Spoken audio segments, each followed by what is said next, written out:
আপনাকে সতর্কতামূলক 10,000 টাকা আজকে জরিমানা এটা কালো বাজার থেকে সংগ্রহ করা। এইগুলো করবেন না, আর যেটা মিনিমাল জরিমানা করা হয়েছে এটা পরিশোধ করেন। খোলা পণ্য তো অনেক কিছু আছে। মূল্য তালিকার ভিতরে হালনাগাদ করেছেন আজকে? পাম, সয়াবিন, আটা, মুগ, ডালি, মিনিকেট। মিনিকেট কত করে বিক্রয় করছেন আজকে? মিনিকেট 80 টাকা করে বিক্রয় করছেন। আপনি এখানে ছিলেন তো? উনি বললো মিনিকেট 80 টাকা করে বিক্রয় করছে। লেখা আছে কত? লেখা আছে কত? তার মানে কি আপনি ভিতরে মূল্য তালিকা হালনাগাদ করেন নাই? সেটা তাহলে বলতে হবে, সেটা তাহলে সত্য কথাটা বলতে হবে যে আপনি আজকে হালনাগাদ করতে পারেন নাই। আচ্ছা, একটা জিজ্ঞাসা করলাম, একটাই বলতে পারলাম না। এখানে লিখে রেখেছে আপনি 75-65, কিন্তু বিক্রি করছেন 80 টাকা। তাহলে কি হলো?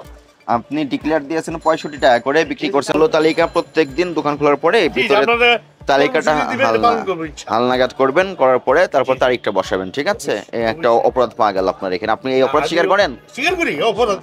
ভিতরে চাউল বলে একটু দেখাবেন, আসেন। কিসের দোকান আপনার? চাউল, আটা, লবণ। চিনিগুলো কোথায়? খুলেন তো, খুলেন দেখি।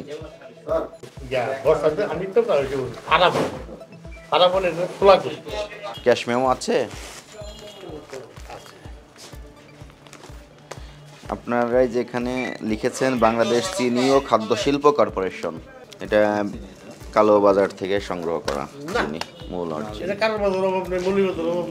অভাব থাকবে কি হবে? কারণ সবাই তো এই প্র্যাকটিসগুলোই করে।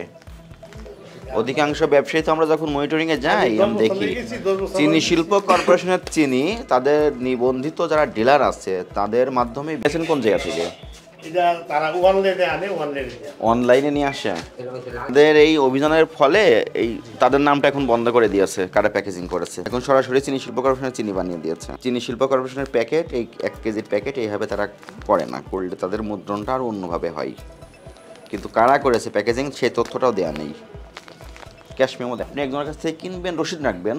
আমরা যেমন আসছি আপনি আমাকে রসিদ দেখিয়ে দিবেন যে আমার রসিদ, আমি এখান থেকে কিনেছি। এইটা এখন এসে আমাদের কেন বলা লাগবে? কেন জানবেন না? এই বাজারে অনেক অভিযান হয়, আপনাদের এখানে সমিতির ঘর আছে, সেখানে মিটিং করা হয়, সেখান থেকে নির্দেশনা দেওয়া হয়। আপনি যেহেতু ব্যবসা করছেন প্রত্যেক দিন, এবং দিনে যদি 10-12 দেয় 10-12 ক্যাশ মেমো বিহীন আপনি মাল কিনলেন কেন? আমি কিভাবে বুঝবো আপনি কিনে নিয়ে? আর এখানে একটা চিনি পাওয়া গেল যেটা চিনি শিল্প কর্পোরেশনের চিনি, আপনি কিনেছেন বলছেন কিন্তু ক্যাশ মেমো দেখাতে পারছেন। এরপর থেকে এইগুলো হচ্ছে প্যাকেট নকল করা, চিনি শিল্প কর্পোরেশনের প্যাকেট নকল করা চিনি।